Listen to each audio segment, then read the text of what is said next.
All right, good afternoon. It's good to see everybody here today, and appreciate you being here for our January 15th, 2026 meeting. We'll call the meeting to order, and I know that Commissioner Thomas is not going to be here today. He's been sick, but he is doing better, so we're thankful for that. But he decided to stay home today, and I understand he doesn't miss many, so that means he's sure enough not been feeling well, and thankful he's better. I've asked Commissioner Tommy Langford to do our prayer and Commissioner Sharon Langford to lead us in our flag. So if you would stand. Let us pray. Our most kind and gracious Heavenly Father, the one and only true living God, that we can come here today. We're so thankful that we have the opportunity to assemble ourselves together and conduct the business that's been set before us. We ask, Father, that you be with us today as we look at our agenda and make decisions, that we will look to you for our wisdom and our understanding, and we'll make the decisions to be best benefit for the citizens of Gilchrist County. And we ask, Father, that you would be with our country as it continues to seem like go in the wrong direction. We just ask, Father, that our leaders and our lawmakers would turn to you for their wisdom and their understanding and making their decisions. And we just pray, Father, that you'll always keep us free. Be with our first responders and our military people as they serve us and work towards keeping us free. We ask, Father, that you would be with those that are sick. Be with Brother Kendrick, that he would get well soon and be able to return and be back with us once again. And be with all those that are sick, that they may regain the portion of their health that they so desire. Be with the ones that's lost their loved ones and comfort them and give them the peace that surpasses all understanding. We ask, Father, that you go with us now as we enter to this business today, that we would do the things that would be best for the county, but most of all, that will glorify you in every way. Go with us now. Keep us safe in our travel. Guard, guide, and keep us. In Christ's name we pray. Amen. Amen. Address the flag. I pledge allegiance to the flag of the United States of America and to the republic for which it stands, one nation, under God, indivisible, with liberty and justice for all.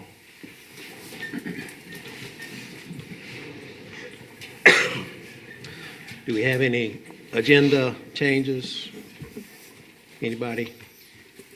Mr. Chair, just to make reference to, there was an agenda change that's already been added to the agenda on the website. It's item 10C, Southeast 30th Street speed limit signs. Okay, those have been rescheduled. Any other agenda changes? If not, So that's added to the agenda? Correct. Southeast 30th. That's the one you sent us an email on? Yes, ma'am. oh, okay. Sorry. Move to approve the agenda with a noted change. Second. So I have a motion by Commissioner Martin, second by Commissioner Langford to approve the agenda. All those in favor say aye. Aye. Any opposed? Motion passes. We have the consent agenda, and I think everybody's had a chance to look over it. Any questions related to the consent agenda? Mr. Chair, I would just like to bring attention to the synergy. We put that on the consent agenda, and you note on there that the balance on the contract has been exceeded. Bear in mind the cost for this is covered through FEMA, but I just wanted to bring that to everyone's attention. Okay. Thank you, sir. Any other questions or comments? I had one. Something about, I don't think it was a minutes, it was something else. Hold on just a minute, let me back up real quick.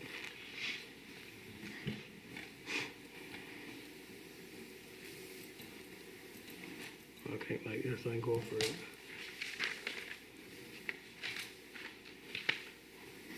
I'll bring it up later, go ahead. Okay. We have a motion to approve the consent agenda? Yes, I'll make a motion we approve. Okay, we have a motion and a second. All those in favor say aye. Any opposed? Motion passes.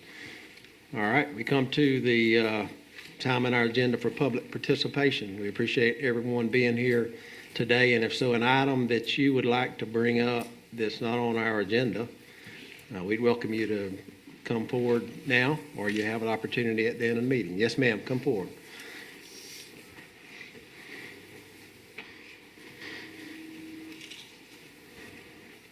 How are you? I'm doing fine. My Good. name is Geneva Cornwell. I'm president of the Gilchrist County Museum. And I have two of my team members here tonight that I just need to share how glad I am that we finally have a museum. We don't have a place yet, but we have well over 50 artifacts that people have given us, and we're on our way. What I wanted to do was to give you just a little update as to what we've been doing. We are a 501c3 organization now, which of course means that we are a nonprofit with the state of Florida. And for almost 2 years, we were distributing petitions to ask people who are interested in having a museum here to please sign it. And our goal was 1,000 names, and we had 1,062 that signed up. We do have a Facebook page and a mobile display with all kinds of artifacts. In fact, Saturday this week, we've got an expo at the train depot where we'll be showing many of the artifacts that we have. What I want to do is to hand each of you a printout that I made, which it lists all the cities and the towns and the number of people who signed up for this. Thank you. I love your hat. Looks so young. Yeah, it's cold outside. Thank you, Mr. Cornwell.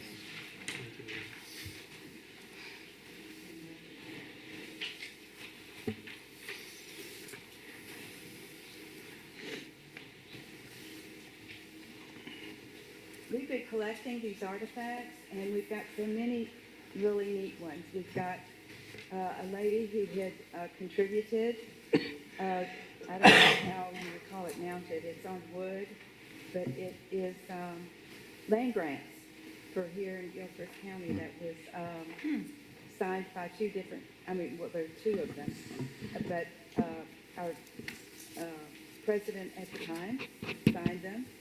And so we'll have them on display Saturday if you'd like to see them. But I'm just real excited about what's going on because we are 100 years old now, and we need a museum. Good. And so I thank you for allowing me to make that announcement to you. Well, Thank you for taking your energy and time to put one together. To Yes. keep history alive in Gilchrist County is great. It's a great idea. I'm excited for it. Well, I might be asking you for a at some point, Well, whether it's an artifact or whatever, but it's just, I'm a transplant here. I've been here almost 36 years now, and I love this county, and my husband's even buried here, and I just find it, every time I talk with people who are descendants of the founding families, I'm finding that even in my church, I go to Bethel Baptist, half the groups that I have of founding families go to my church, so I feel very privileged about that too. So thank you for your support. We have to keep going forward. Thank you, Thank Ms. you, Geneva. Thank you. Thank you. Appreciate all your work. I gotta get my bottle of water or something. Anybody else from the public want to speak at this time? Yes, sir. You've got to Okay. come up to the podium because we got to be able to record it. About the road when they come. You state your name.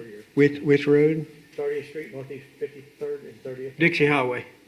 Dixie Grade, Dixie Highway. Okay. Over by Neal's or whatever you want to call it now. Craig, Neal's, whatever you want to call it.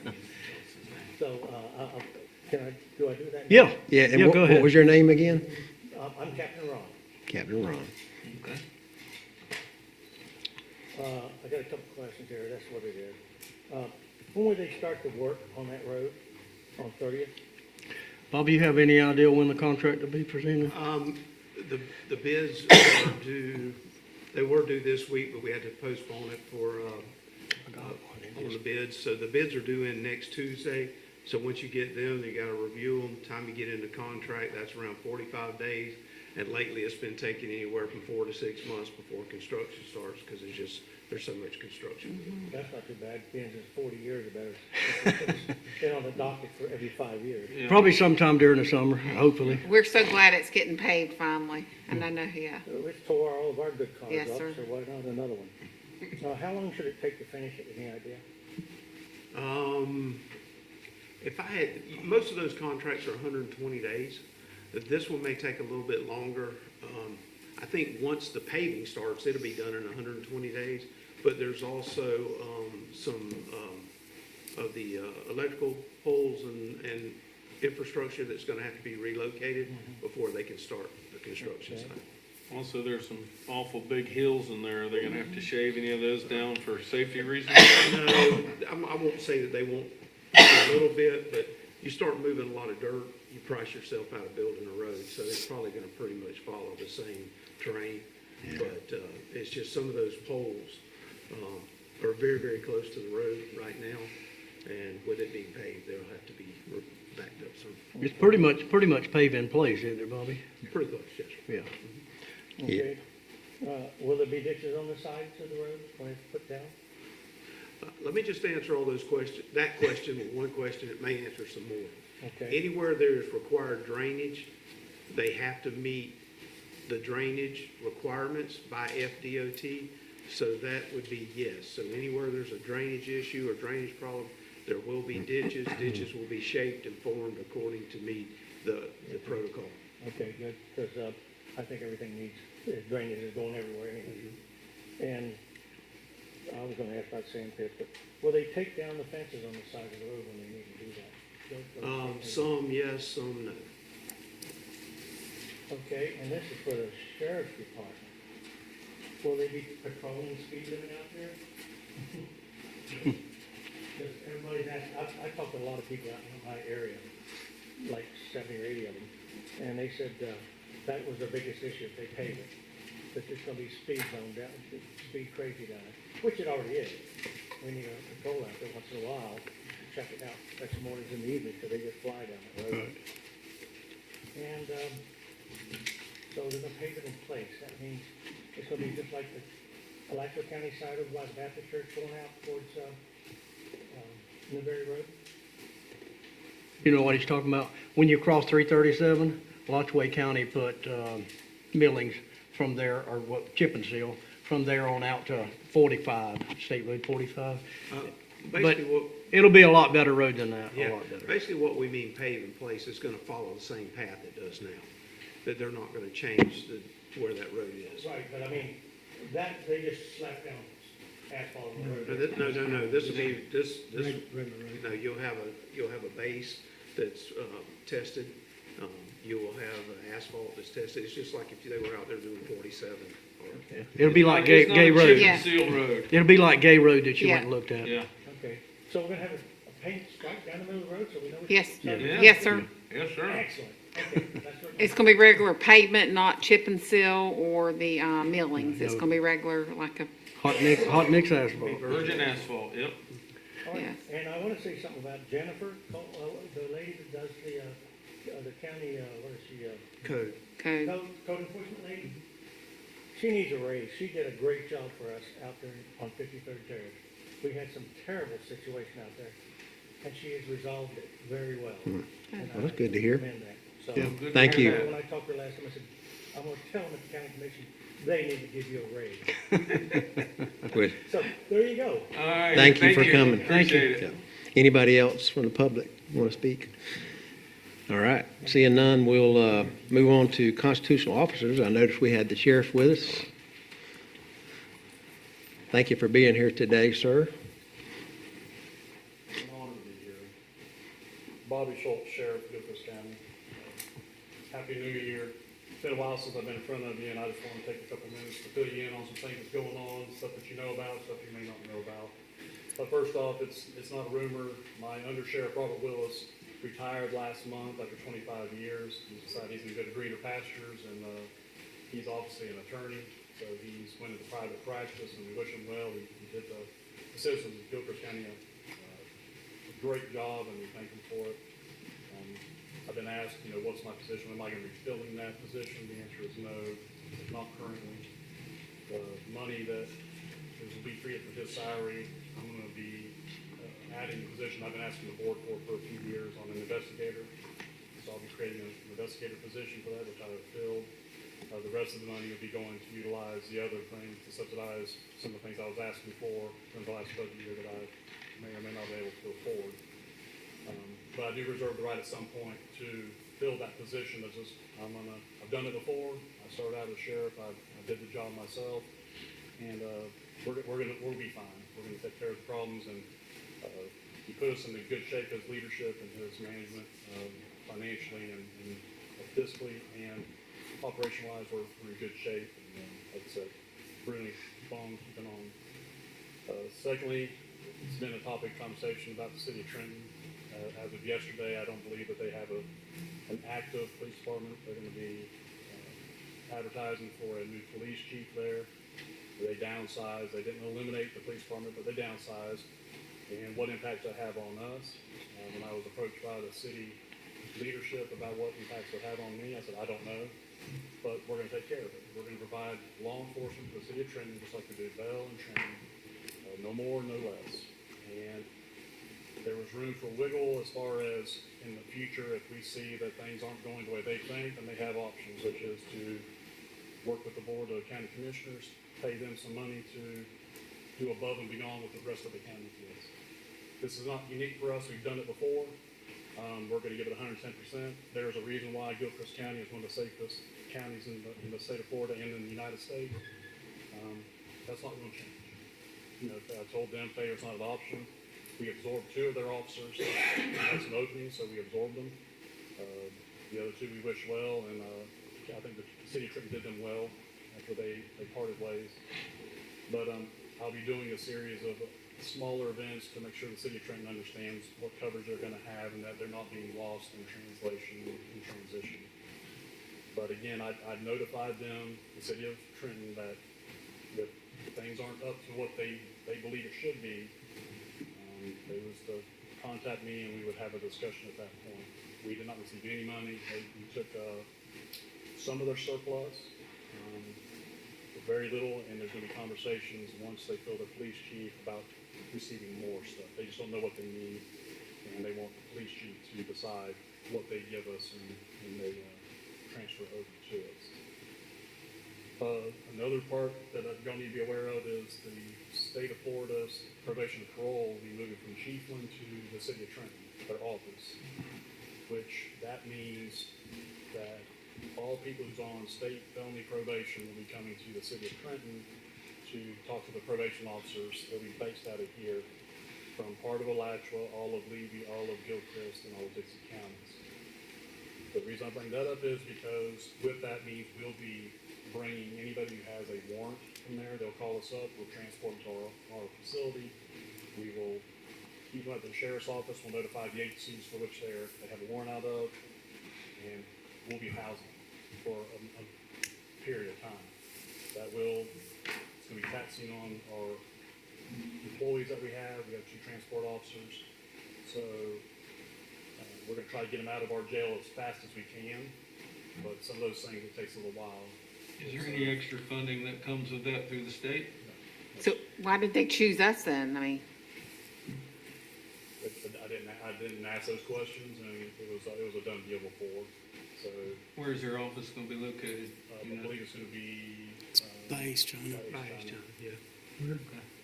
So I don't know how much of a lift it's going to be. It's been years since I worked in Levy County, but what I do know is you're looking at, obviously when you bring somebody in, they're going to be there before their agency can transport them, before we can get them out of there. We are charged with care, custody, and control of them, so you'll have medical needs, you'll have financial or food, those kind of things that we'll be absorbing. What it looks like, we'll know better after about 6 to 7 months. We're committed is if we can get them to someplace that's close, we'll try to get them out of here as fast as possible, but sometimes that's not feasible. And when I asked about how many on a month do they usually violate and they have to come to jail from from that specific office. I was told on a slow month it's around 10 to 20. So it's a lot of work. It's a lot of inmates that's going to be passing through there. The good news is as of today, I think we're around 50 inmates at the jail, so we can obviously hold them. That shouldn't be a problem. But the problem's going to be is the additional cost that goes to maintain the jail and possible staffing when we're trying to get them courts in session here. We're trying to get inmates moved and transported on top of us going to pick up our inmates that are other places that have warrants. Is that something our state legislator will help us with? Because it's an additional burden on Gilchrist County and the taxpayers? Quite frankly, I didn't know it was a possibility until the supervisor of Correctional Court got a hold of me. They gave me a heads up. They gave me about a 3-month heads up. So it should be around March that they start. But who makes those decisions? I'm not sure if it's what branch that would be. I'm not 100% sure. I think they're probably going with where's the cheapest rental that they're getting. Would be my guess is they out maybe where they were at. It was inadequate for their needs, or it was too steep of a bill, or they just want to be more central to Alachua County. I'm not How big an area how big an area does our particular spot cover? They, from what he told me, they cover the western part of Alachua County, all of Gilchrist, all of Levy, and all of Dixie. So everybody who's on felony parole, probation and parole will come to there to meet their probation officer when they're supposed to, and of course they'll go out to the field and they will deal with them those counties. So before it was in Chiefland, and Chiefland was absorbing whatever Levy cost. County would Levy, do is yeah. they transport them to their jail and they would hold them, and then they had a Gilchrist County person who was arrested. They'd notify us and we had to go pick them up. Or it's seldom, but they can bring them to you if you agree to it. So if our jail is full, then we'll have to pay to send them somewhere else for holding? If they're arrested, they have to come here to go in front of the judge. So what we'd have to do is Move somebody else out. those that are already existing, move them, Sergeant Flynn. I don't think it's going to be a huge deal, but I don't know. It's just like the city of Trenton. I can't sit there and tell you unequivocally that it's not going to be a problem. But I didn't want this to be a surprise to you if I come to you and say, holy smoke, it's more than what we thought. Yeah. Statistically speaking, crime is down throughout the state, and Gilchrist County is we're the same position, but there's a lot of people on probation and parole. So what that looks like, it's, there's no rhyme or reason for it. There's no way to forecast that. Maybe 1 month they don't have anybody, and the next month they have 30. It's just really a human element in what they've done to violate their probation. If we got to that spot, I mean, it would be good to think that Dixie or Levy or even Alachua, if they're causing us to send people out, that would help. They think about that as we work with them on those items. I don't know how that works, but we'll see. Again, Levy County has a larger jail, larger staff, so I don't think it was much of a problem. And having worked over there before, I don't foresee that being an issue, but we are much smaller with smaller staff, where they have a division of transport officers, so they can go to multiple places at one time. We're kind of stuck with what we have. But I don't see it a problem. If it is, we'll have a discussion about it. Yeah. We'll make it work. At the end of the day, we'll make it work. How many inmates do we have housed other places right now? I'm not sure. I know we had a couple, at least a couple in Dixie County, probably females,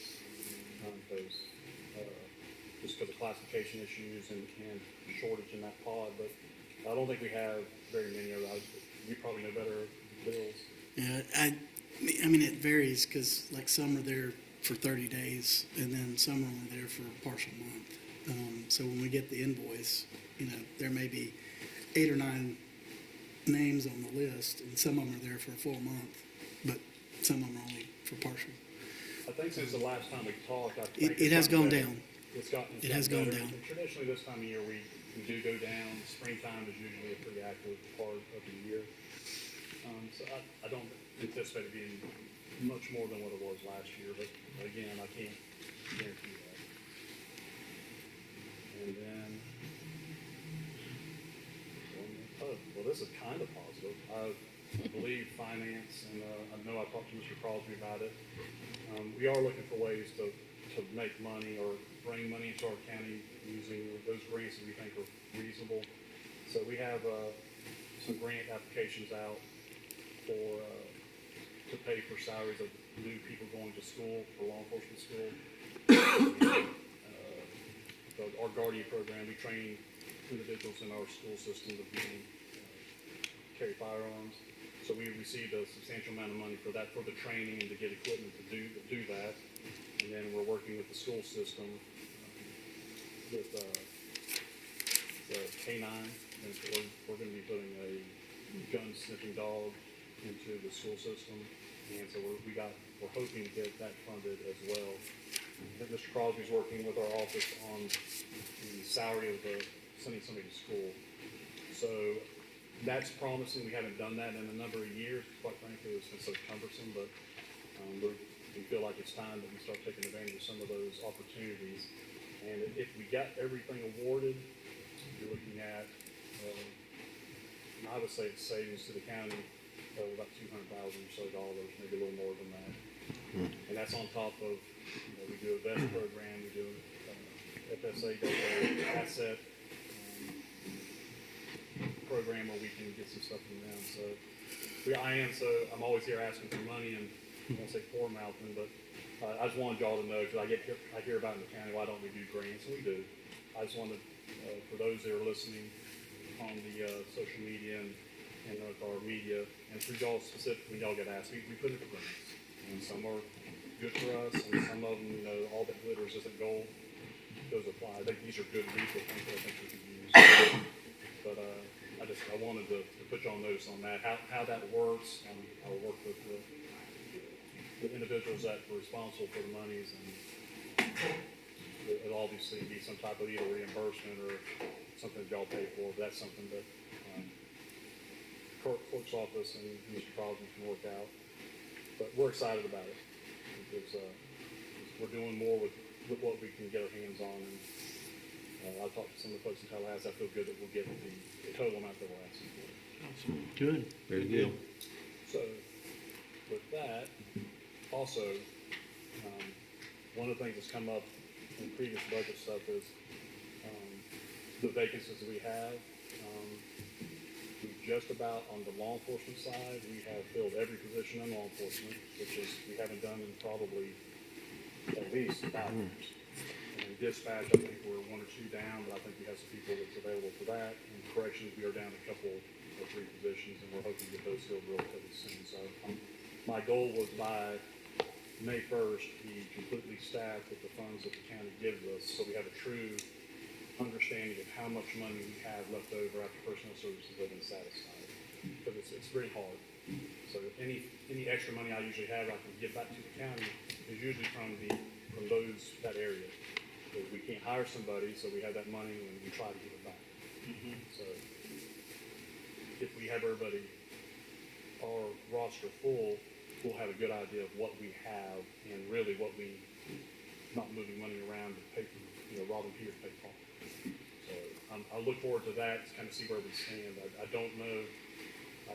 Talking to my CFO, we are right on track on our money, so we're not over, we're not under, we're right where we need to be. Good. So, now, unless y'all have any other questions.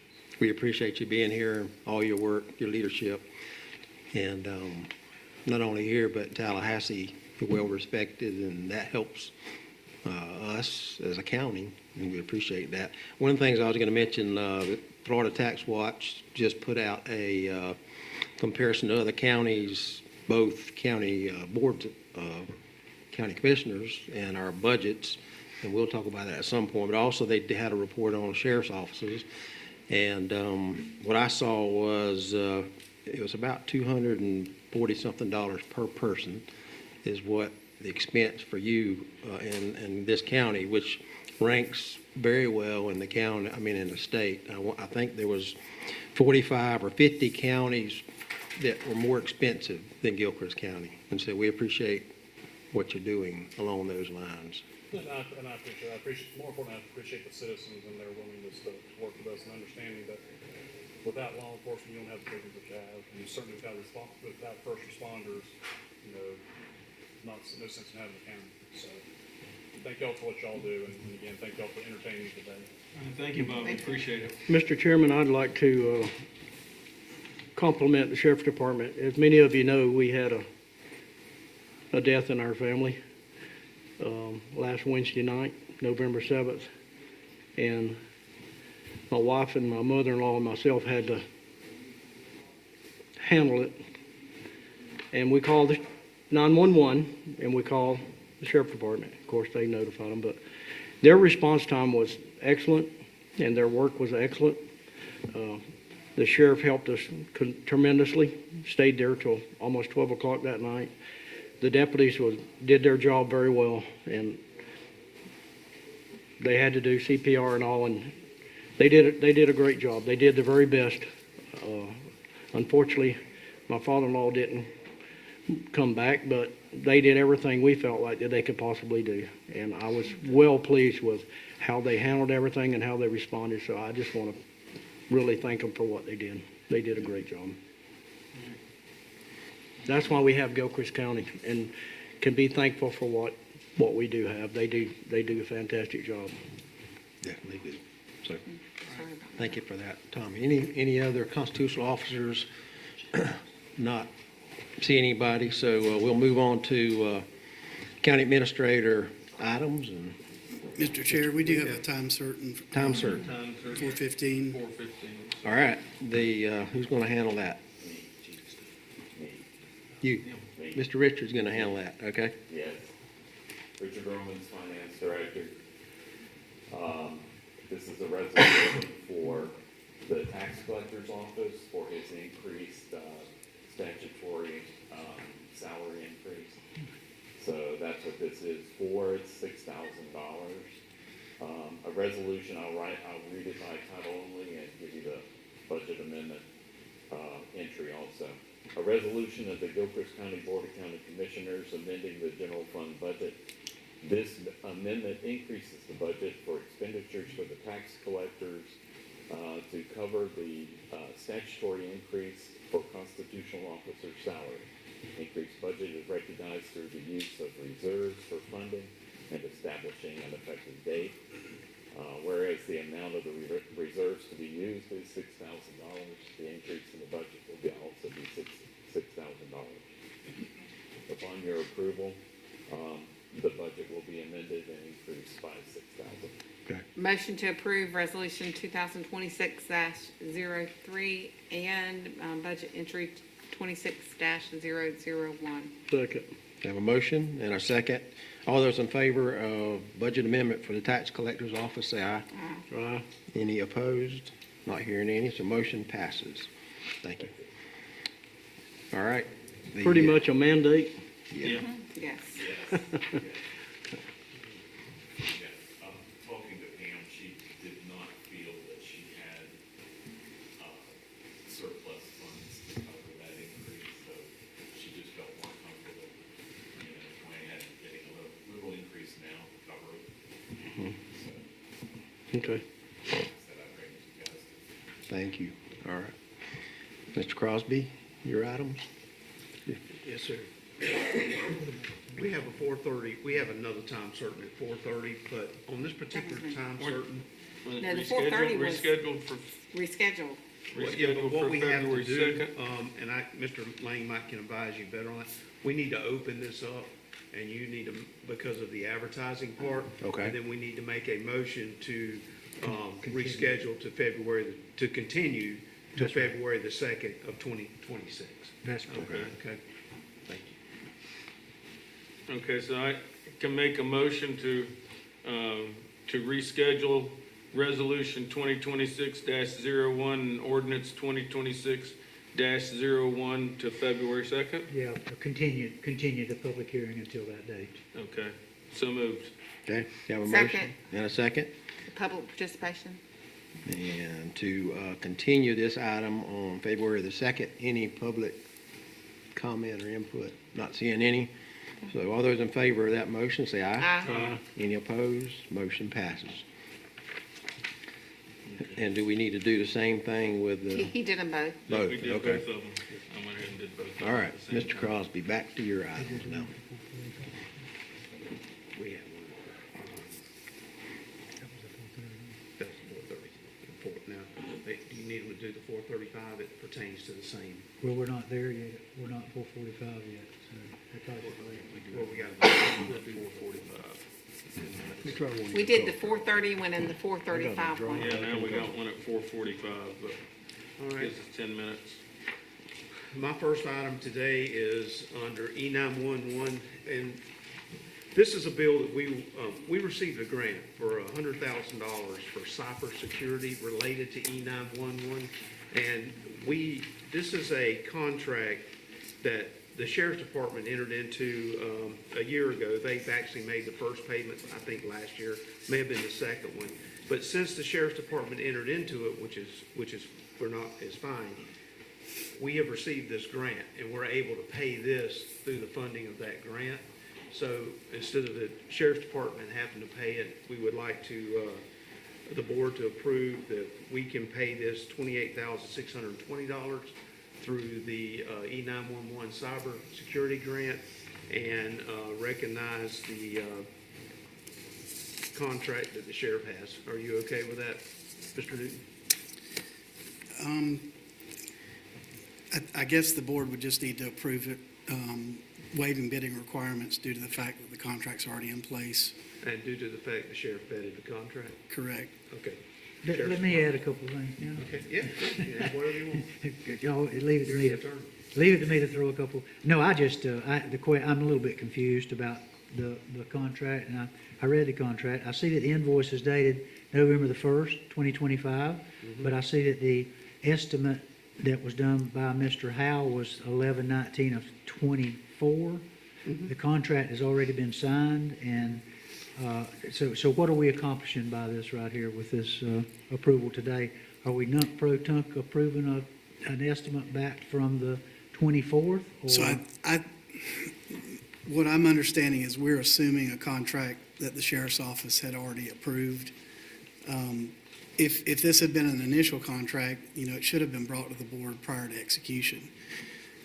But this was a contract that the sheriff's office actually implemented, and now they're in essence turning it over to the board, Right. due to the fact that I guess we have that We additional have- cybersecurity funding that can pay for it.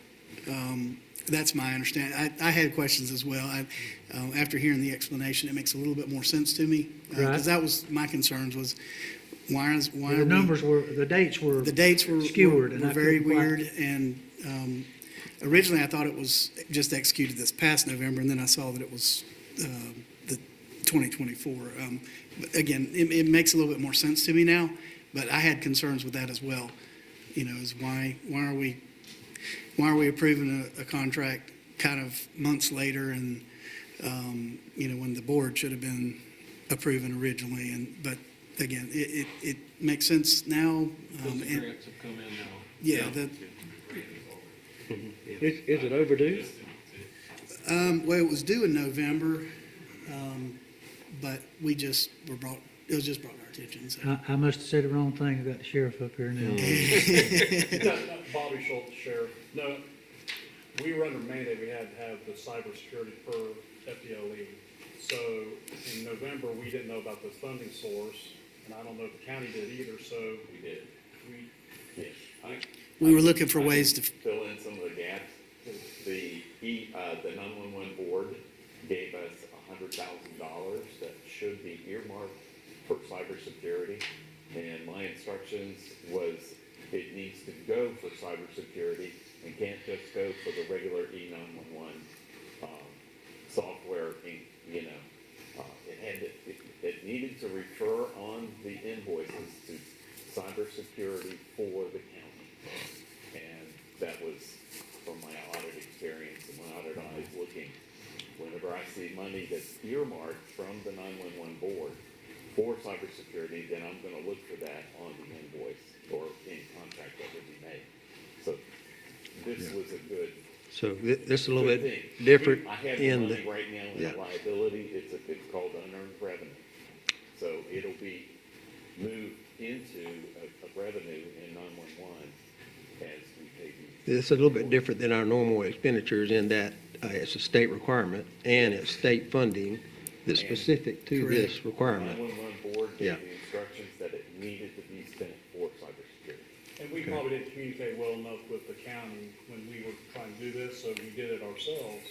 Thus, we entered into this contract finding the least amount of money it's gonna cost for the company, and we got a good deal on it, and then we found out about this funding, so we're like, maybe we can use this money, which I think, as Mr. Roman says, Mr. Crosby, you can do. And it's not very unusual for us to do that for sure. You don't enter any contract and ask you to pay for it, but that's what it's for. Okay. And, But the contract has been completed, Bobby, and so therefore it's been signed by Mr. Howard, I also think by, Mr. Crosby said, I think we've made a payment. They made already. the estimate that you're looking at from 11/19/2024, they had to make a payment 2024. Right. So what it is now is the payment for 2025 is due, and it was brought to our attention it was for cybersecurity. Well, we've got a grant, so why use our general fund to pay something we can Gotcha. pay with a grant Okay. that is earmarked on what we have to spend it for? So there's $28,620. The only real difference here is we would have vetted the contract if we would have been doing it. The sheriff was doing it, which he has all authority to do. He vetted the contract. okay. But E911 money comes to the county, not to the sheriff's department. So what we're making this contract fit into the puzzle is what we're doing. So- Clearing up the muddy water. Yeah. I move to pay the cyber invoice 1760 with the grant funds that were provided. Do I need to add anything to that as far as the dates and the contracts that were, the bidding process? I would just say waiving the bidding requirements due to the fact that the sheriff's office has already initiated the contract. All right, and Thank we'll you. waive I agree. the bid process, seeing that our sheriff has already reviewed, has already got these contracts started. Second. Okay, we have a motion and a second to approve the OTM cyber security invoice. All those in favor say aye. Aye. Any opposed? Motion passes. All right. Next item, Mr. Crosby. Yes, sir. I think we can get this one done real quickly as well. We have a memorandum of understanding. This memorandum of understanding was 0 Hour Life Center, a recovery community organization in Ocala. If you remember, y'all have approved several of these. This is for our community paramedic so that they can work with these different agencies. We need to approve this one to be able to work with this agency. Okay. Motion to approve the request. Have a motion. Second. And a second to approve this community paramedicine agreement with 0 Hour Life Center. All those in favor say aye. Comment. Hold on just a I got a second. comment. Yes, sir. I think this contract has Tommy Langford as chairman on there. We need to change that at the end and change that for Darrell. And also, they have already executed at 0 Life Center. We need to, and it's easily done, we need to add our public records affidavit, as also we need to add that affidavit about, 787.06, okay? We can do that. Also, Well, it's I tell you forced. what, before you Forced. have it signed tonight, let me get those two if they'll go ahead and prove it based on those two documents. That's right. Because we have this in Word, we'll correct the chairman's name, get those two dockets, and then you can have the chairman sign. That's right. That We'll work? just add those two, because the statute requires that we have those two documents. And I'm just assuming, and because it doesn't indicate anything, and the previous ones that we've been doing had no financial There's ramifications. no financial obligation on this note. Okay, everybody's comfortable? We have a motion, and I think we were beginning to ask who is in favor of that motion, and everybody was in favor of that. Any opposed? None, so that motion passes with Mr. Lang's addition and items that we talked about. All right, it's 4:45, so we now have our next time certain for Resolution 2026-02. Good afternoon, Chair, Vice Chair, members of the commission. My name is Justin Zaver. I'm a senior planner with North Florida Professional Services, acting as your zoning administrator I'll have a presentation that will cover two items. The first, resolution 2026-02, which I'll go ahead and read.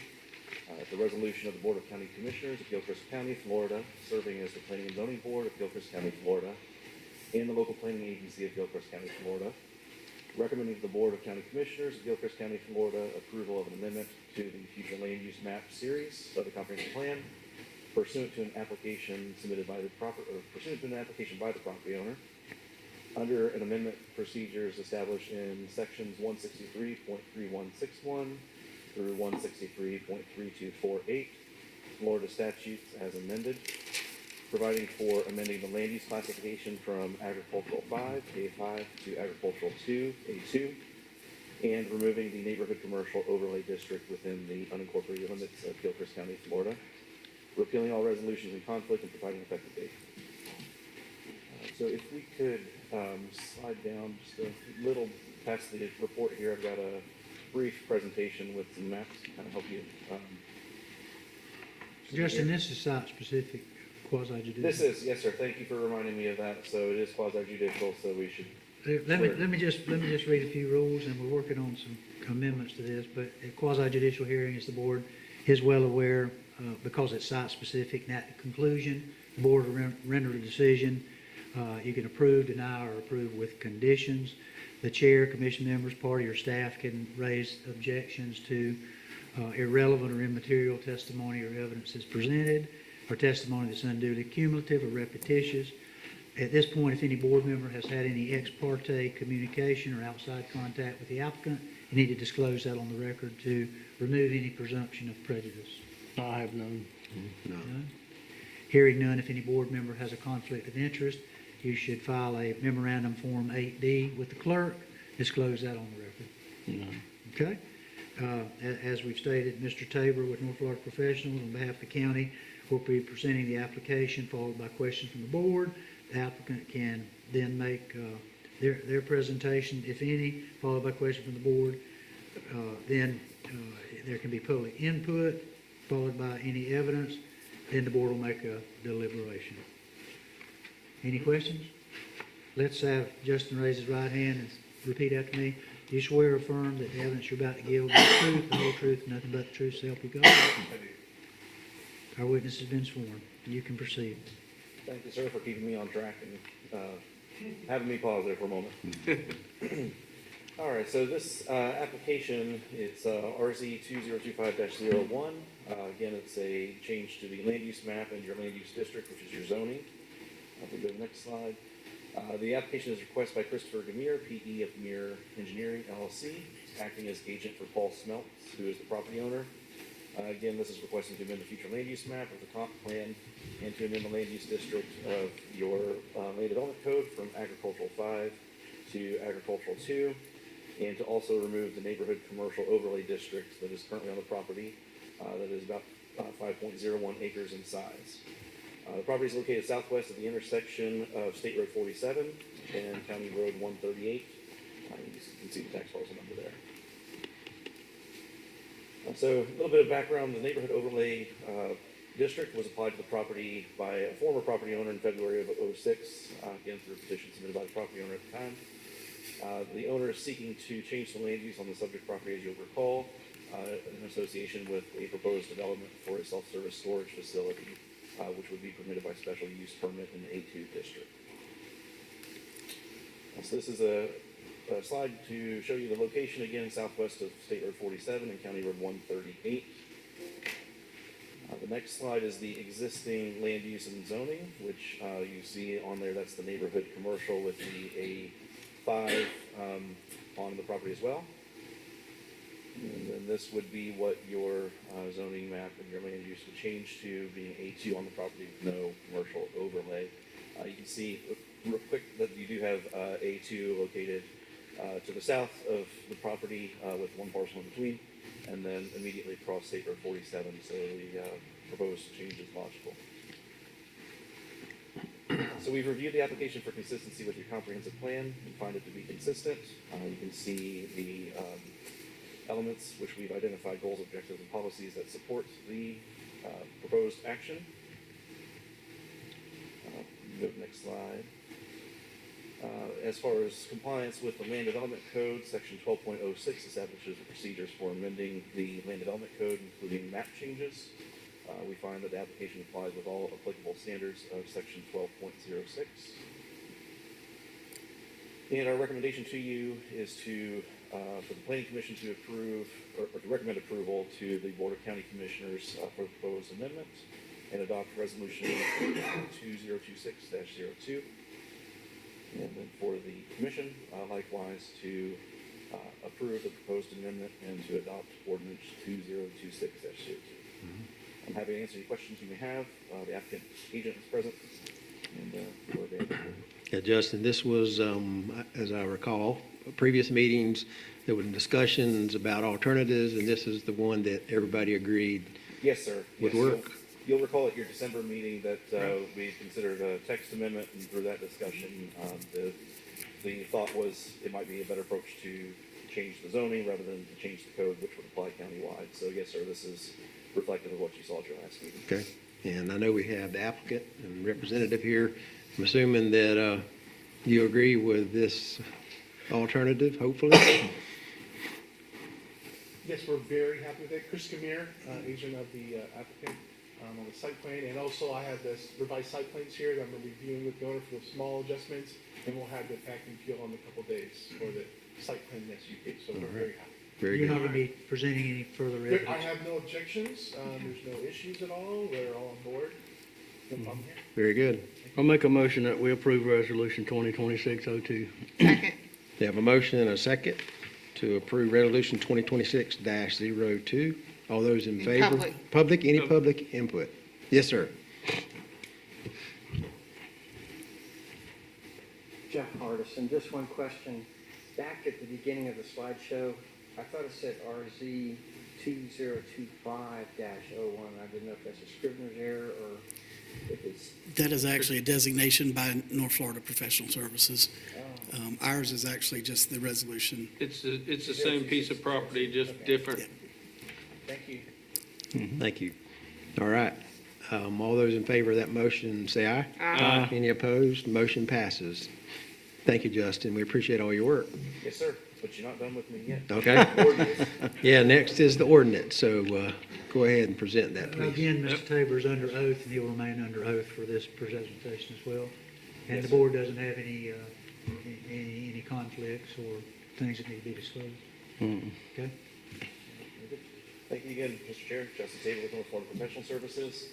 This is ordinance number 2026-02, an ordinance of Gilchrist County, Florida, amending ordinance number 91-10, the Gilchrist County Comprehensive Plan as amended, relating to an amendment to the future land use plan map series of the Gilchrist County Comprehensive Plan pursuant to application RZ 2025-01 by the property owner under the amendment procedures established in sections 163.3161 through 163.3248 of Florida statutes, as amended, providing for the amendment of the future land use plan map series of the comprehensive plan from agricultural 5, A5, to agricultural 2, A2, and removing the neighborhood commercial overlay district on certain lands within the unincorporated limits of Gilchrist County, Florida, providing severability, repealing all ordinances of conflict, and providing an effective date. And Mr. Chair, I'm available for any questions and incorporate the presentation on the previous item for this one. Okay, any questions for Justin? No. Any public comment? Any public comment? Seeing none? I'll make a motion that we pass ordinance number 2026-02. Okay, I'll second it. have a motion and a second to pass ordinance 2026-02. All those in favor, say aye. Aye. Any opposed? Motion passes. Do we need to make reference that the business impact was included, or the business impact estimate was included? I think he was fixing to introduce that or Yes. ask that that be included. That's the Valid point. second. It's in our opinion exempt, but we do this out of an abundance of caution to identify that there would be no impact. Okay, thank you, Justin. Appreciate all your work. All right, our next time certain will be at 5, so we have a few more minutes. Thank you. Appreciate you working with everyone. Back to Bobby. Back to Bobby, yeah. Yes, sir, my next item is number 8 on the agenda. That is for solid waste. As I sent out a email to all the commissioners with a lot of this information, so hopefully you had a chance to review it. Speaking with Mr. Rush speaking with me in our discussion, with the growth of the operations and the amount of trash that they are handling at the solid waste facility, it's just come to the point that we need to add one more employee. If they have someone, they barely make it now, but if they have someone on vacation or someone sick, someone on vacation and someone sick, it makes it very difficult for them to do. So we did provide some numbers, 2013 compared to now. As you can see, we had 11 employees in 2013 and only 2 outlying sites. And the trash that was transported in New River was provided by Alachua County. So that was a Alachua County employee that was actually handling the trash at that time. They roughly, had 2,922 tons of trash, which is approximately 146 semi-loads. And scale transactions, this is coming across scale 4,426, which generated right around $115,000. If you compare that to 2025, which that's been several years, but just to kind of show you, we have 13 employees now operating 5 outlying locations, with the main center and the 5 outlying locations. And now we also are transporting the trash using one of our employees to New River, which everybody knows that has saved us a tremendous amount of money. We have 5,886 tons of trash processed, which is approximately 294 semi-loads, which is a 101% increase. We had 10,509 scale transactions, which is 137% increase, with roughly generating $334,000, which is about 191% increase. The total estimate annual cost, we're in the part of the year, so it wouldn't be the full cost this year, but the annual cost would be around $61,000 for an employee. That is with all the benefits as well and taxes. So just for cost efficiency comparison, and we've talked about this a lot, Mr. Rush and his staff operate at roughly $68.18 per resident in Gilchrist County is the cost.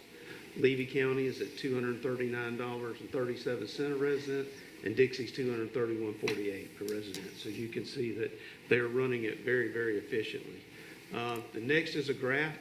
I really like the graph because to me, pictures is truly 1,000 words. You can see the first one is trash volume. Blue is 2013, and the orange color is 2025. Then you see the scale transactions, and then you see the employees, which you can see it has increased greatly. There's quite a bit of other information in here as well. Be willing to go over a lot of it, but that is the other kind of breaks it down more of it. But that's the gist of it that we've increased. We do have the money in reserves of solid waste to cover this, and at this time, but they do a great job of what they have, but they just don't have enough. It's hard some days. Motion to approve the request. Thank you. Second. I have a motion and a second to approve the additional position with solid waste.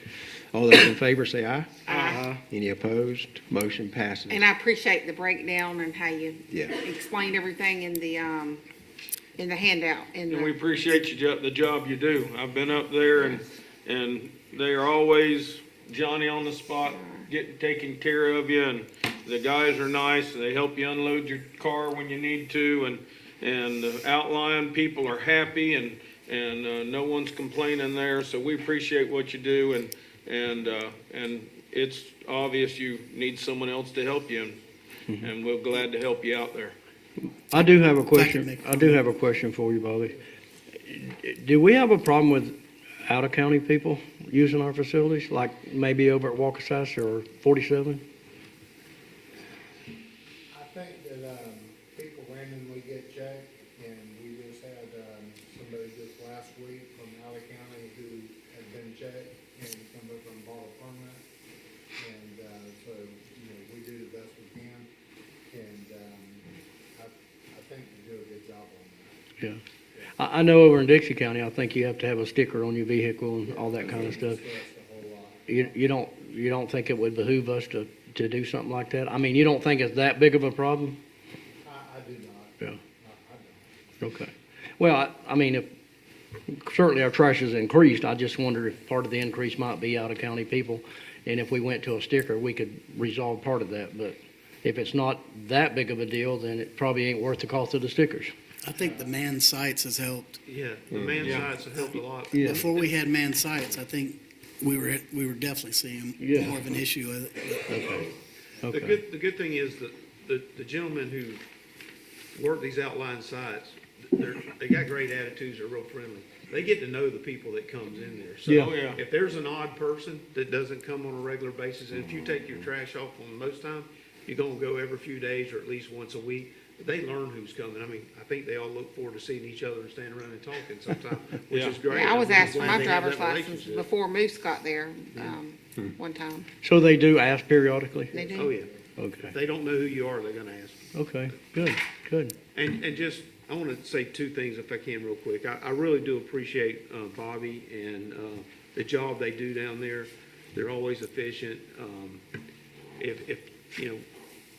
If we have a minor breakdown or something, which you do with equipment, Bobby's usually calling me, not telling me, hey, what are we gonna do? What are we gonna do? He said, hey, this happened, we got it fixed, we'll be back up and going, you know. And they're always on top of everything. And the other thing I want to say, I know we're working on building a site in February. We will be in here to start making presentations on maybe where we can put that site, have some layouts to show you how to lay out, and that we can start making those decisions. We're in good shape on them, but we do have timelines that we have to start meeting now. So you're gonna see a lot more and be a lot more proactive with a lot of that coming in now, so. Well, I just wanted to say as well, in looking at, the numbers, I mean, it does look like we're going to be within the budget, for this year with adding this position. But as we head into the next budget year, we do need to evaluate the special assessment for solid waste to make sure that we're keeping up with the increases. So, Yes, I'd rather go up a little bit at the time than a whole bunch at the time. yeah. And our trash increase, the tipping scales have helped us too, because that's gone up. But, just every year, pretty much the trash increases regardless of the population there or not. And cheaper and cheaper products, I guess. All right. You get money when people come across the scales, but it costs money to haul all that trash off they're bringing in. So although they're bringing it in and we're seeing the money, it's going back out the other end because we're having to pay to have it all hauled out. So it's not a 100% I know it's not a increase in wash, our but it- revenue. right, but it's- It's a wash, but it does help, and we appreciate the job you do out there and your guys do. They've always been very courteous and very friendly and very helpful when I've been in there. I think we're to the point now that where we're doing 1 million pounds of garbage per month. Wow. And so, it's a lot. Yeah. It may not seem like it each and every time you come through there, but, man, we're moving. Right. And it's not cheap to do it. Yep. Thank you, Bobby. We appreciate We appreciate it. all your Yeah, work. thank you. All right, and thank you for everything. else. You got somebody that you can hire? You already got somebody applicant? No, we have not posted. You waited till this to put it out?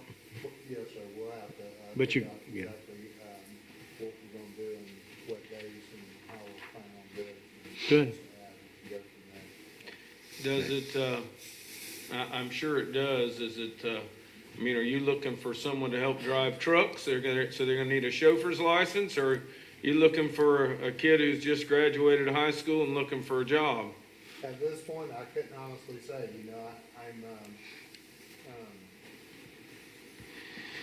we have a new fella who just started, and, I think he is going to, try to get his CDL license. And, I need to see how that's coming along and making sure that's something that he's actually, doing other than saying that he's doing.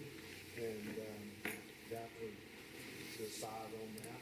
Okay. And, so, if the get collected, you know, but it's always great to have a CDL, Yeah, you know, regardless, you know, all right, thank you Very again, good. appreciate it. We certainly live in a disposable world because, as many of you know, we had a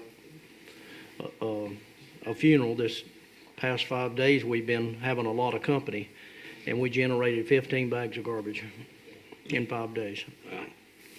That's a lot. I mean, a lot. That's part of your increase right there, but it's just the world that we live in. Everything, you know, it comes in a plastic container and you throw it away. You throw away the plates, you throw away the forks, the napkins, the jugs, you throw it all away, basically, all but the food. It creates a lot of garbage. Yep. All right, thank you, Bobby. All right, we have a 5 o'clock time certain. Yes, we do. I'll take that, Mr. Chairman. Thank you, sir. We have up for consideration Gilchrist County Ordinance Number 2026-03. It's an ordinance of the Board of County Commissioners of Gilchrist County, Florida, establishing a 35-mile-per-hour speed limit on Northwest 55th Avenue from County Road Number 236 south to County Road Number 342, making findings, providing penalty for violation, providing instructions to the codifier, and providing an effective date. And that's reading by title only. You'll recall that you asked that we prepare this based on conversation that the board had at the December the 15th meeting. There should be a map, Caitlin, that follows that right there.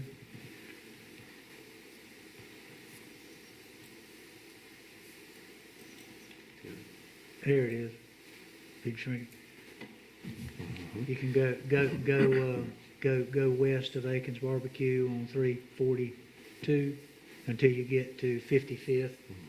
And you cut up 55th, it comes out on 236. That's the roadway that y'all requested that the speed limit be reduced to 35 miles per hour. Yep, we had conversation and everybody agreed to move forward and had input from some of the neighbors out there, and that's where we ended up. So did we get any input from anybody? Okay, so what about anybody in the public? Not seeing anybody. I move to approve ordinance 2026-03. All right, have a motion Second. and a second to approve ordinance 2026-03. All those in favor say aye. Aye. Any opposed? None. So the motion passes. So, thank you. Next item, Mr. Crosby. Next item is under emergency management. It's a quote for a message board. Mr. Smith has reached out to receive a quote. As you know, we have one message board, but we all the time need two. We borrow one a lot of times from Dixie, Levy, the state, and then depending on the situation, sometimes you can't borrow one if everybody's got something going on or a storm. This can be bought with the program grant funding. Mr. Smith has reached out to the state. The state's approved the purchase as far as meeting their guidelines. The one he would like to purchase, or we would like to purchase, is highlighted in the blue. It's $18,858.70. The reason for wanting that one is it's identical as you can get to the one we have, other than whatever changes may have been made on a newer model. But that was one. And again, the state has approved the purchase and meeting all the purchase guidelines. These are the portable signs that can be moved around, placed on the side of the road, They're on stating about different events or different statuses we may be in as far as hurricanes and storms and things such as that. Is that? Right, and what happens, you know, if you need something for traffic, you need one east and west or north and south. You don't need one end or the other. Or if, a lot of times, we want to put a notice out that may be something going on, burn ban or whatever, you'd like to have one in the north and south or the east and west. So it's almost better to have two than one, truthfully. Motion to approve the purchase. I'll second it. Yep, a motion and a second to approve. Which one are we purchasing? Oh, I have one question. Yes, Go sir. ahead, Todd. Did you have a question? Are we purchasing two or just the one? No, just one. That's what I was gonna ask, One. because They they put the quote on they just doubled the quote on it. Just did, one. because at the top, it's in blue and it's That's the one we purchased. right, and then down at the bottom, it says subtotals We're $34,782. just purchasing the one for $18,858.70. And it's on the state contract, Yes, sir. so we don't have to do the bid. Right. Okay? Right. And it's grant funded. Yes, sir. and grant funded. Okay. Everybody's comfortable with where we are with the motion, and so all those in favor of purchasing the message board using grant funds, say aye. Aye. Any opposed? Motion passes. Right, Mr. Crosby? Next item is under general. It's concerning Royal Consulting Service, Inc. We have a contract with them right now for not to exceed $10,000. They are assisting as a specialist on dairy operations and management with Ms. Boys and Ms. Marino. We have, I believe it's 24. Is that right, SUPs? You remember the exact number? There's quite a few. 14, thank you. 14 SUPs, which is taking quite a bit of work, a little bit more than we had expected. So we're looking at, possibly needing some additional funds there to finish that up. So we're asking to increase that by $15,000 with the hopes that we don't need the $15,000, but just so that we can move forward with evaluation of these, the SUPs. Yeah, Bobby, we had to have a conversation related to what they had done up to now. And I know you mentioned that Miss Patrice, and you were gonna get some information, Yeah, I'm basically. gonna get some information on exactly. Okay, and so we'll have some itemized items going forward on what, if they require additional funding for this. And, yeah. Okay, anybody have questions He's related? a specialist in the field of nitrates and dairies. Ms. Marino's a specialist in the planning Right. field. And Patrice felt uncomfortable, and so did Ms. Marino, not having a specialist in the field like Mr. Hollingsworth, I believe is his name, that works for the dairy. That's what he does. And that's what Mr. Royal does as well.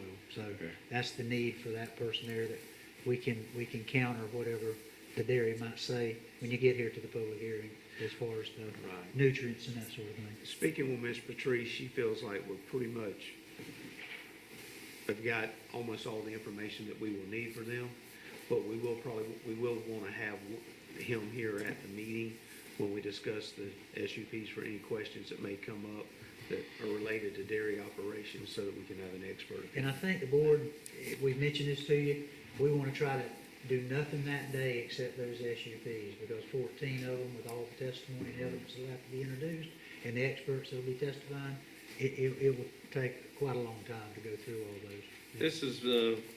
This thing has become quite expensive. Is there any chance that the dairy will be picking up part of our expense for legal fees since we've had to come back, or The not? dairy has picked up a tremendous amount of fees for the filing of those SUPs.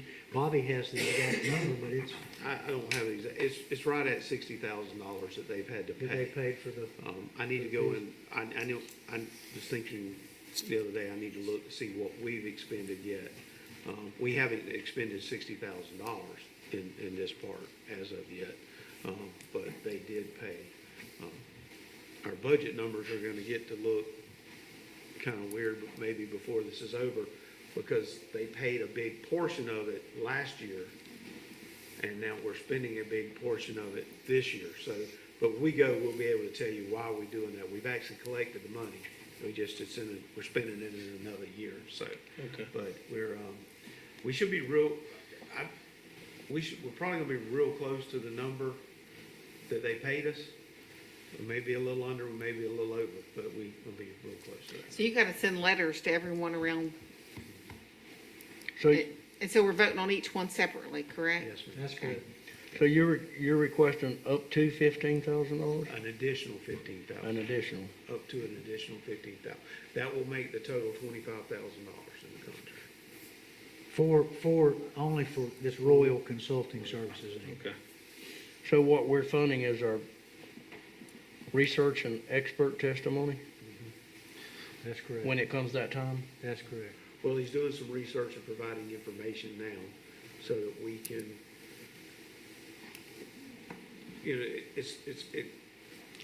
so that we know what conditions to put in and what conditions we are allowed to put in or not allowed to put in. That's right. So Okay. we have to we're also, might be something we want to do, but we're not allowed to do it. So we need to know all that as well too. Right, Okay. right. Okay, I'll make a motion that we grant the 15,000. I'll second it. Okay, we have a I think motion I think it'll be worth it. and a second to approve the additional funding if needed for rural consulting related to the dairy SUP projects. So all those in favor, say aye. Aye. Any opposed? Motion passes. We purposely put the next one behind this one. The governor announced a funding. It's more of an FYI of $1,298,634 for some drainage issues we've been having, just to kind of let you know where those are. Now, these all still have to be permitted and go through permitting to be sure they can be done. But Southwest 86 Way, that's the road that goes around behind Hart Springs, the dirt road. Then Southwest 25th Place and Southwest 74th Place, that's Sun Springs, where they come together where we've always had the flooding issue. Right there by the springs? Yep. Yeah, that's, And then another one is raising Northwest 70th Avenue from 32nd Place to 35th Street, and that's in the Rock Bluff area. That spot that always floods back down would be south of Fieldman Park. Is this the grant the governor was talking about? Yeah. Sir? Just the grant the governor was Yes, sir. talking about? We haven't received the contract part on it. We're working on getting the contract part, but this is the one the governor announced. I had the opportunity to go into Steinhatchee last week and representing us along with they invited everybody that was receiving the grant, and the governor was there, and he gave those recognitions, and so we're very appreciative of that. And he also talked about the importance of small counties and small communities. And, I know there was some discussion from one legislator and maybe some others about combining small counties with bigger counties. And still, that's potentially going on, but the governor made a point that day to say, it's not where lots of people are, it's not where lots of votes are, but small counties and communities are important. And he, as long as he's there, plans to support us. So we appreciate that. And but anyway, anybody got any other questions or? Nope, we don't have a motion yet, right? No, we don't need a motion. We'll be bringing the contract. Oh, okay. I knew that had been announced publicly, and also I'd at least want to let y'all know what it was for and what areas it was covering. The next item was the agenda change. We had a request for Southeast 30th to place speed limit signs. It's not on our list. This runs between 337 and Southeast 80th Avenue. This is out near Osceola community, the community building precinct. We had, the request was like 45, or the recommendation was 45. Sitting here, and we just approved the other one at 35. I think it might, if y'all are okay with moving forward this, I would rather you approve this at a 35 instead of 45. It's a short section through there. who was requesting it? Miss Carlisle. Who? I think Miss Kay did. Kay Carlos. And she wanted 45 or 35? She wants signs. She just wants speed limit signs. That's where Maryland. She didn't give us enough. But it's not, we've never done that? We've never established a speed limit? No, I looked in It is a dirt road. Yeah. Yeah. And it's not real wide in Have an places. ordinance. We'll have to do the same thing we just did on the last one. Yeah, it's not real wide in places, No. especially on the other end, So, Yeah, I on the noticed 80th end. It's on not- our ordinance list of roads, the majority are 35. There's a few that are 45, but majority are 35. But I don't know, everybody comfortable with 35? I think 35 was good. Yeah. Do we need to make a motion for that? yes. All right, I move that we place speed limit signs up on Southeast 30th Street at 35 miles an hour. Second. Okay, I have a motion and a second to change our posts to notice that we are potentially changing and adding speed limit signs to Southeast 30th. All those in favor say aye. Aye. Any opposed? Motion passes. And I'll have an ordinance at the next meeting to formalize that. Okay, thank you, sir. All right, anything else, Mr. Crosby? That's all I have right now, unless you have questions of me. Thank you, sir. All right, Mr. Lang? I have something just real briefly I included for your information. Mr. Newton's probably more familiar with this than me, but Roper and Roper, who does all the litigation and expertise for our PRM insurance, has sent out this letter to all members of PRM requesting that we oppose the proposed increases in the sovereign immunity caps. You'll notice that right now it's $200,000 per person, $300 per incident, and there is a bill, House Bill 145, that's been filed that would raise it to $500,000 per person and $1 million per incident or occurrence, and some other talk about even next year raising it, or would raise again within 5 years to $600,000 and $1.2 million. Well, now you're getting up to some serious dollars for a little small rural county like us. So they sent a form letter, and if you didn't want to do the form letter, they encouraged everyone to please talk to their legislative representatives, their senator and the representatives, to ask them to oppose this going forward. So, Yeah, they did also estimate the increase in premium from those changes. I thought it was like 25% or something. Do you need a motion to send the letter? yeah, well, I need to have your guidance. If you want a letter sent, then yeah. I think ask we me need to send send a letter. Yes, sir. Sheriff Bobby Schultz, I'd encourage y'all to do this. I'm hearing from Tallahassee, there's a lot of appetite on that in the legislature. I think we need to talk to our folks. And not even, well, with the Board of Sheriffs, there's not a whole lot of folks opposing this. I'm opposing it. And Sure. I would encourage us to do it because while we have insurance, if it goes over a certain amount of Vermont insurance, then the county's gonna be on the hook for that. And it's right at that cap. So it not only affects the county on those things that y'all will have dominion over, it's over me, which you also have dominion over on certain financial considerations. So I'm going to be calling our delegation and letting them know that I oppose it and why, and they represent us, not Pinellas and Miami and Osceola and Orange County. Because they don't feel that effect. They have money for it. We don't. Well, our annual liability insurance is $600,000. How much? $600,000. So, it could be a pretty considerable increase for us. To me, it's catastrophic. The people that are proposing it obviously aren't familiar with the finances that are available in rural counties. Yeah. Obviously. I'll make a motion that we send the letter. I second it. Okay. Yeah. Yeah. So we have a Supporting- motion, and a second. and Send the letter in opposing it. support of opposition, opposing the increase. So any other questions or comments? Not hearing any. All those in favor say aye. Aye. Any opposed? The motion passes. What I'll do is I will draft the letter, and I think it's more appropriate if it be executed by the chairman of the board and sent, but I'll send one, but we'll have it for Ms. Bradley and for Mr. Johnson. Thank you, Mr. All right, Lang. thank you. Appreciate it. Anything else from, I think that's all unless you have any questions for me. all right. Thank you, sir. Huh? All right. Mr. Newton?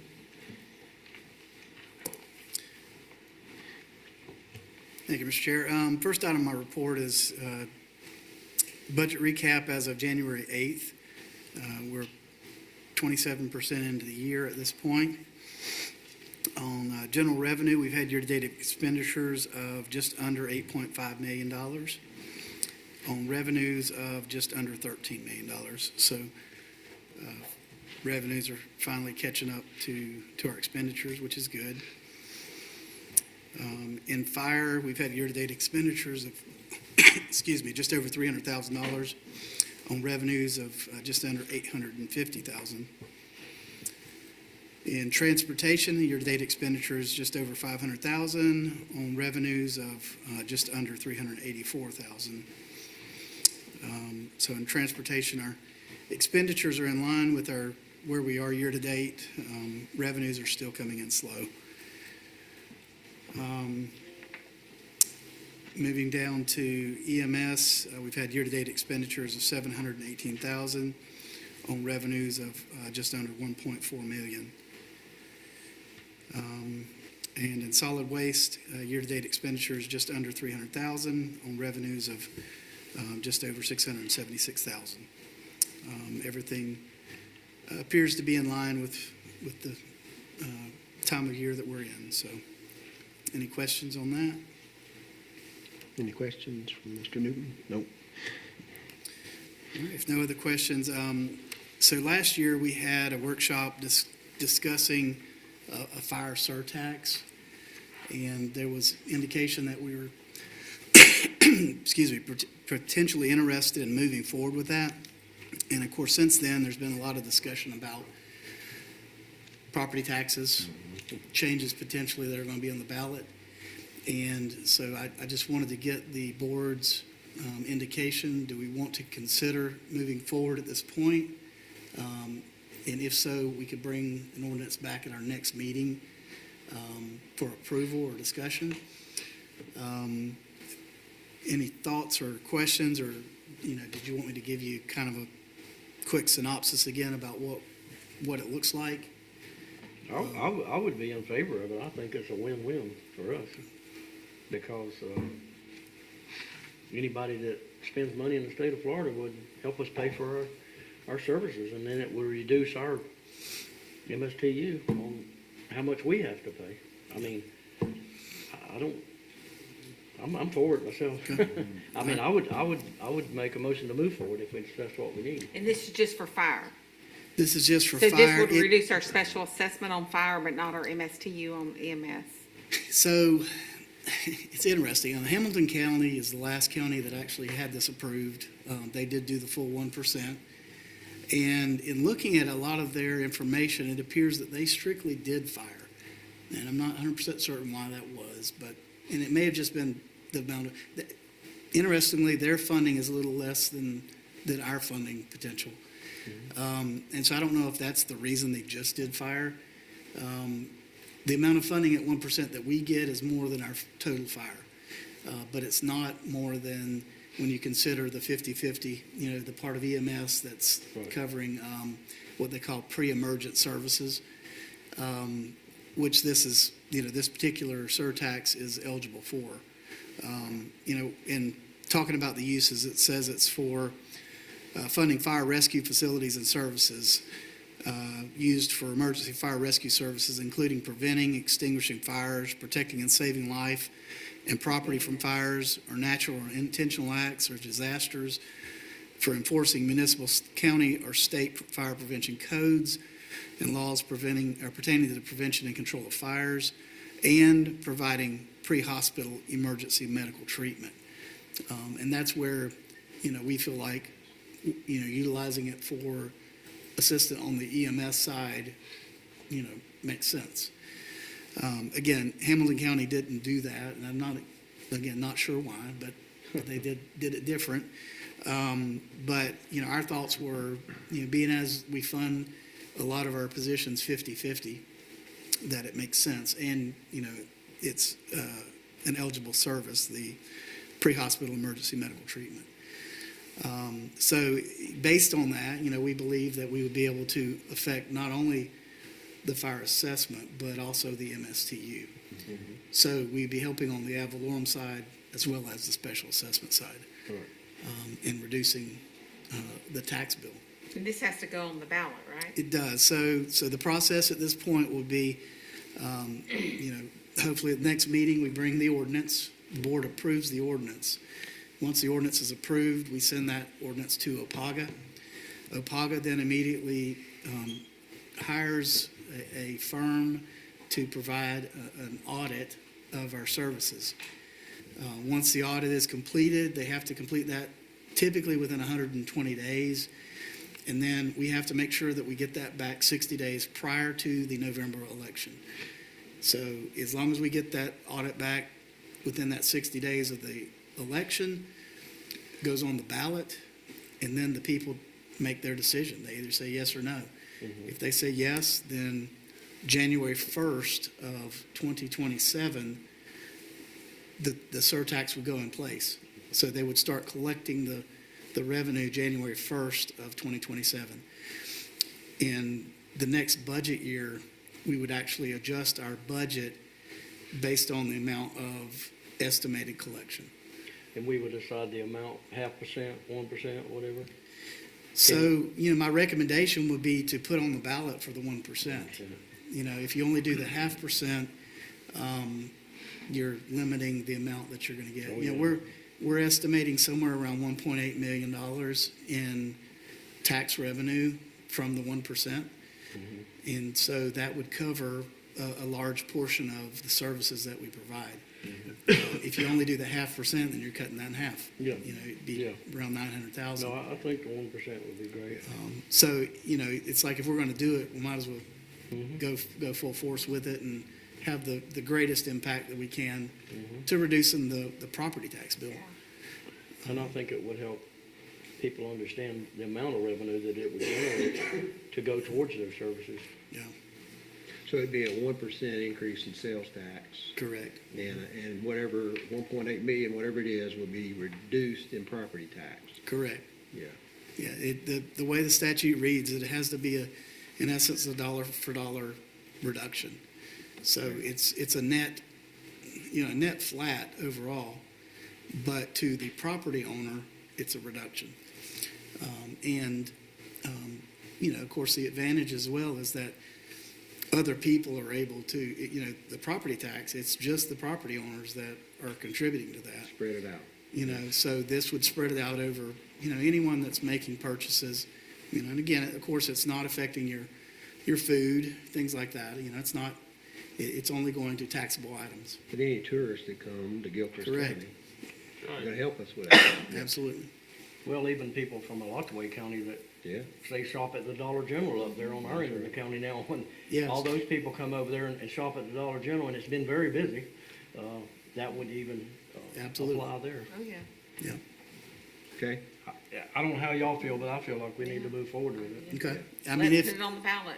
I just need a general direction. If so, then we'll bring it for the next meeting and, again, try and get that approved and get it started, get the process going. Everybody okay with that? Yeah. Yeah. Good. All right. Anything else, Mr. Newton? That is all I have for today. All right. Thank you, sir. We're down to, wait a minute. We had some information somewhere, didn't we? There's the fuel FYI cost fuel sheet. costs, Just for I see it's information. going down, which is always good. always. Yep, hopefully it'll continue on that trend. All right, anybody have questions related to that? If not, we'll go on to our commissioner reports. Ms. Langford, anything? Mr. Langford? They're pretty much done with 138. They've got the guardrail up at Cow Creek. There's a little bit of work on some other cross drains and stuff, but as far as guardrails, but they've got it grass. They've been watering it. The grass is actually turning green. Don't mind that. Yeah, it Might looks. be gonna Until the turn frost brown. hits it tonight. Huh? It's gonna get brown tonight. Yeah, it looks good. They did a real good job on it. Other than that, that's I will tell you, especially since the sheriff left, be careful when you get on that road. It rides way too good. You Yeah. can be driving way faster than you They did a good job on that. Yeah. Yep. Very smooth, big improvement. definitely. All right, Mr. Martin. Nothing out of the ordinary. I know we're extremely dry, and I've noticed all the farmers plowing their fields right now, and then that wind blowing today, we had dust storms up one side and down the other, and then the wind started blowing, and so I continue to pray for rain. I did some driving around to look at some of the springs in the area and the river, and I think we're reaching historic lows on the river. We went up to White Springs, and White Springs is not even flowing anymore. And there were places all along the river you could have walked across. The rapids are just nothing but rocks with water trickling through them up around the White Springs area where they have the rapids. We visited all the bridges and looked, and we're seeing parts of the bridges that hadn't been seen in a long time. So we need to keep continuing for prayer and pray for rain, and it'll help. I know this Swanee River Water Management put out a notice to restrict water use, And I figure that might affect our farmers if it keeps getting bad, so, that's the only thing I've had people talking about is how dry it is and what we're gonna do if we don't get some rain soon, so. And the cool weather coming tonight, so cover up your pipes and keep your water running, and hopefully you'll have water in the morning. Have we heard anything about wells going dry or anything around here? I haven't heard anything either, I just, But I did talk with one of the well drillers, and he said it stays where it's at, you will start seeing them. I've heard there are a few people have had to drop their wells 8 or 10 feet to get them back in good water. Shallow wells along the river probably. Yeah, that's right. I do know back in 2010 or 11, it was a record low at the time, and a month later, this was during the summer, it went to a record high because of the storms that we had that time. So I understand it's serious, but it can change. It can change Hopefully overnight. it will can't it? change. It's been a long time since I've seen the Swanee River where you had beach front. I'm talking about wide, 10, You got 15 foot you got beaches, 12, white sand. 15 foot of beach on each side of the river, and Yeah. and like I said, we were going up to the bridges, and parts of pylons of those bridges that hadn't seen sunlight in a And it's long clear. time, It's spring. and it's fed. clear. It's just almost like spring water through parts of it. You can see everything, and so yeah. 47 is very clear. Yeah. Because of all the springs along there, but the river is, I mean, it's almost as clear as Jenny Spring. Yeah. That's right. I tell you what, if it wasn't for them springs up there, I don't know if the river would be flowing or You not. would. I'm almost positive. Because their spring, all those spring feeds are out there is, Yeah. Yeah. All right, Mr. Martin, anything else? That's it. I was going to mention next week, some of us will be in Tallahassee for Florida Association of Counties having their legislative day, and then also staff is setting up our Gilchrist County exhibit. I guess, Ralph, you're going to be one of the main, along with some other folks, I'm guessing, that will help us. We set up a display, a booth for Gilchrist County and promote Gilchrist County. That's on Thursday, and then Association of Counties has some legislative things on Tuesday, Wednesday. So plan to be there. The other thing I was going to mention, we talked about last meeting, a potential budget workshop to look at the impact of losing our property tax and begin thinking about what that may look like. And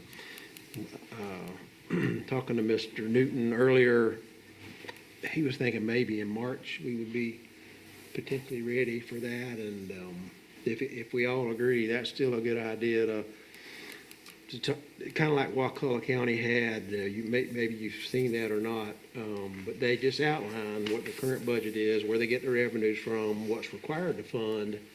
And when you look at that, there's not a lot left after property taxes. And so it'd be something that would give us some information to start thinking about it before it gets to the ballot. And there will be something on the ballot. Governor talked about a special session if the legislature doesn't come up with something after the session.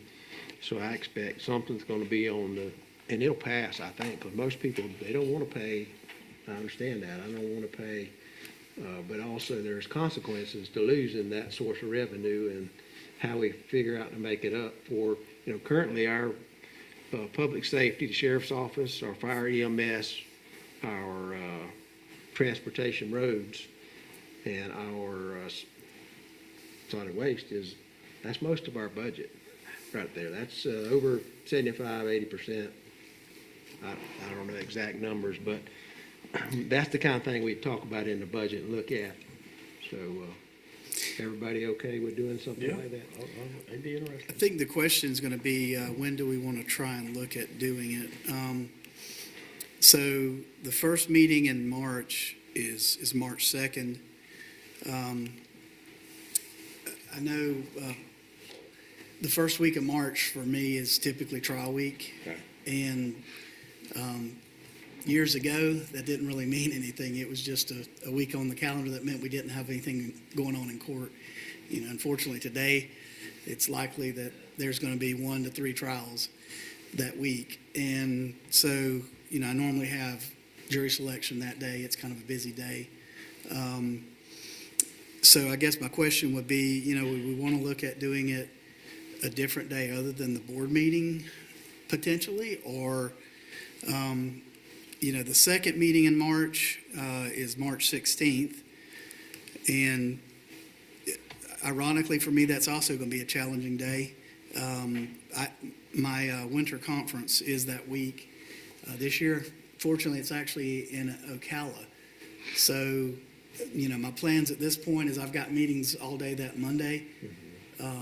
We have our executive session that Monday, as well as the Clerk of Court Corporation, Operation Corporation meeting is that afternoon.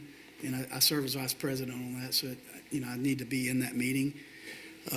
So my intention is to go over there to do those meetings and then come back for the board meeting. But it wouldn't give me a lot of extra time, like to do it before a meeting or, like that. So, like I say, just trying to figure out, do we want to look at one of those dates or, What about the 5th? On a Thursday? Pick a Tuesday or a Thursday. Yeah, That'd be fine with me. That's what I would think, Mr. Newton. This could be a meeting that only takes an hour, but it could very, very easily take a couple hours to talk about everything we want. So to combine Sure. that with a regular meeting, it would probably make it pretty lengthy anyway. so yeah, like if we could do it, Thursday the 5th, maybe that, Everybody, okay? like I could see 4 that o'clock being a again. little bit 3:30? easier. 3:30? 3:30? Second. Can do that. He's good. Everybody good? Yeah, you're talking about March the 5th? Yes, sir. That would work fine. Okay. March 5th at 3:30?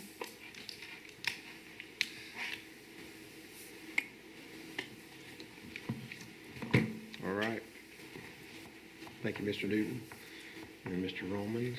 We appreciate all your work. And that's And for a workshop. Yes, ma'am. that's all I had. I did have one more thing. Okay. I came by the new office building, and it's looking great. Yes. Is there any projected timeline to They're finish saying it? April, my guess is May. May? But they're coming along very, very well. The Yeah, they're office- putting the back building up right Yeah. now. Looks Well, And good. the back building is just gonna be a big shell, so it won't be like the front or, Right. so it'll go a little bit quicker. But yes, Yeah, it looks good, real good. And Bobby, we're thinking maybe a grand opening, or so the public can come in and look at it around that time. Yep, just as soon as we'll have a ribbon cutting and invite people to go through. I will also tell you, and we will be sending them a thank you letter. We picked them up this week. Mr. Smith coordinated with some of our friends at Central Florida Electric Co-op, and they were getting rid of quite a few tables and chairs. So they went and picked all of those up, and we have those in storage. It's quite a few. How many tables? About 20 tables and approximately 80 chairs. Wow, that'll help. We'll be providing them with a thank you letter for those. So they're nice too. They're really nice. And Duke Energy helped us as well. Have we send them a letter, or? Yes. Okay. Yeah. All right, anything else? No, public participation, anybody from the public? Not seeing anybody? All right, have a motion to adjourn. So moved. Motion and a second, all in favor, aye. We will talk about the Diamond So, Club hey, so donation. June, John.